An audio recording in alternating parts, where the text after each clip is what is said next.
The topic of this video is whether or not Royal Purple synthetic oil is worth it. Is it worth spending extra money on this kind of oil? Now, a lot of people could care less whether or not they even change their oil, but there is a certain group of us that take lubrication very seriously. To give you an example, I've probably put in several months of research on the topic of engine oil itself. And I'm going to show you some of the items that I cherry-picked. And on top of that, I actually have laboratory documentation that cost me about $75 to prove that Royal Purple is in fact a superior oil to just regular oils. Right here we have a document that basically depicts the findings of two separate oil samples. Now, the first sample I set in is in these columns here. You can see in this tuple it says Royal Purple. In this tuple it says Nissan Ester oil. Now, both of these oils are a very expensive and exotic oil. Nissan Ester oil is some pretty amazing stuff. Okay, so I was wrong about the Nissan motor oil. It was a little pricier than I thought. I think I said like $11 a quart. Maybe I did get it that cheap, but this price I'm seeing here is a little different. This is some pretty high-tech oil here. So the fact that Royal Purple outperformed this oil is incredible. I mean, here's some Royal Purple for $37 on Amazon. I'm gonna leave a link in the description, because if you get an oil filter and all that too, it's probably gonna be free shipping. But yeah, man, that's some high dollar oil right there. This is the stuff that has the nano diamond ball bearings in it, and it still doesn't stack up to the Royal Purple.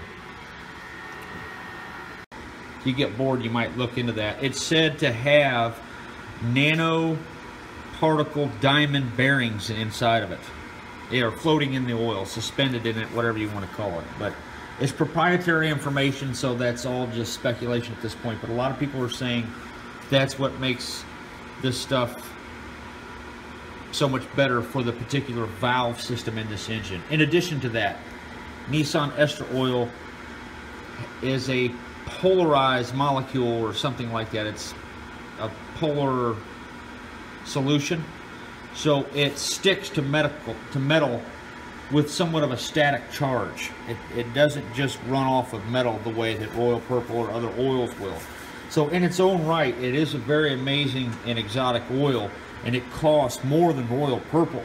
And I drive a Nissan Infiniti G37, and it calls for that kind of oil, the Nissan Ester oil, but I run Royal Purple on it.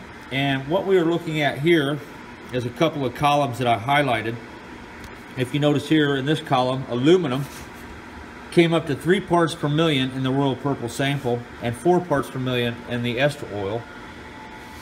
The universal average is 5, which means there's people that could be seeing, you know, levels as high as 10, things like that.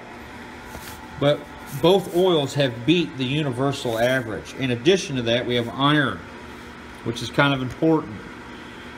Royal Purple is running at 9 parts per million. The Ester oil is at 22 parts per million, and the universal average is at 13 parts per million. So this is actual proof using a mass spectrometer that this oil is superior. You can see we're 1 across the board on lead and 4 with regular conventional oils. And down here, this here is something called a TBN rating. I'm not going to get into that too much right now because I don't want to speculate and I don't have the documentation at hand. But basically what it comes down to is the higher the TBN rating, the more additives are still present in the oil that can protect the engine. It's something about that, something like that. So the higher the TBN, the better shape the oil is in. You can see here we have a TBN of 5.6 and a TBN of 5.9. And bear in mind, I drive the hell out of my car. So it's been driven extremely hard, harder than most people would drive a car probably. I sometimes have an hour commute on the highway, and things can get a little expedited at times. And these numbers are representing a interval on the Royal Purple of 2,900 miles and 3,000 miles on the ester oil. I just wanted to do a 3,000 mile examination. I know this oil is rated for 12,000, but I rarely go over 5,000 with this oil. That's just the way I am, because the way I run my engines, and I know how important it is to have a good clean oil filter. At times when you rev your engine really high and you have a somewhat sludged up oil filter, you can kick your bypass valve on for a second, and that can lead to small particles of dirt getting into orifices that you do not want clogged up in your lubrication system. And after having experimented with a lot of waste oil burners, devices like this here, I can tell you there's a lot more gunk and crap in your oil than you know, even though it's filtered. So an oil filter can clog up very easily. So to run an oil filter for 12,000 miles to me is not recommended under any circumstances. I have clogged up several small oil filters running very small quantities of waste oil through them. So when you're hitting very high RPMs and those oil pressures are spiking, or even when you're warming your car up in the morning, when you hit 3,000 RPMs in the morning, when you first fire that car up, your oil pressures can exceed 150 PSIs. I've actually seen it on a gauge that I connected to my car. So just something to bear in mind there. And I will also leave a link in the description so you can see the current prices of this stuff. I don't know when you're going to watch this video or where you're going to buy it, but I've got an Amazon link where pretty much if you buy a filter with it, it's free shipping by that point. I think this stuff's sold at most auto parts stores that have some of the better stuff, but sometimes it's really hard to find. So if you care about your car, I definitely recommend this oil. But I want to show you one more thing. This here is an oil test that was done by some folks who pretty much led me to decide that Royal Purple was where I wanted to be on my oil. Now this stuff here is just regular oil. You can see on these scratch test the sides, you can see Pennzoil is a little smaller. And you can check out some of the prices of some of these oils. This is the website for this oil test thing here. Some of these oils you would have never imagined. This is what I used to use, the Mobil Synthetic, Mobil 1. And you can see the size of the scratch on that. Well, wait till you see what we got with the Royal Purple on this scratch test. Valvoline, by the way, does exceptionally well. That is my next best choice. I actually think it's worth your while running Valvoline in the winter. I don't recommend Royal Purple in the winter. I'm going to be honest with you on that. Even though I do praise that oil and use it, and I do endorse it personally just from experience and from the money I spent on the lab. But here's the proof. Look at the size of the scratch of this specimen. And if you read some of the things it's saying about it, basically what makes this oil amazing, and they don't tell you because it's proprietary information, is it has polishing compounds in it. It literally polishes the parts in your engine. I've come to that conclusion. They don't flat out say that, and I don't know if it's just because, but it does say that it does polish stuff. Micro polishing the point of contact on the bearing.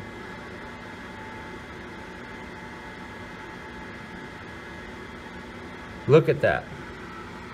Now you would think this is just one of those fake ads for Royal Purple, but it's not. I mean, I have proof that I spent $70 from Blackstone Laboratories that proves that it's a better oil than these average oils. Now these are basically universal averages on other engines, and there's a lot of variances in this. And as someone who's somewhat of a, an analytical person, I totally understand that this is an inappropriate data set and requires far more test runs of these oils to actually determine. But $70 is all I'm spending on this, fellas, and I think I've seen enough. I mean, if I'm standing up against a universal average like that, and like I said, I drive the hell out of my car. It's kind of hard not to. And you got 300 horsepower at your foot, and you're in a hurry. So, there it is, man. That's just my 2 cents. I just wanted to share that with you guys because when I was doing this research, I couldn't find a video that just got right to the point and said, bam, there you are. These are regular oils. This is Nissan Ester oil that your car says to use. And there's Royal Purple. It's outperforming everything. And I don't get paid for this. I could give 2 shits if you buy it. But just as a friend of mechanics and people who like to work on their own car to turn their labor into money. Yeah, man, this is definitely worth it. Yes, Royal Purple is worth it. You can see the prices of this stuff. I don't know how old this thing is. This is like some 10 weight 40. I use a 5 weight 30. It doesn't cost that much on Amazon. If you look at the link where I buy it, it's like 40 bucks.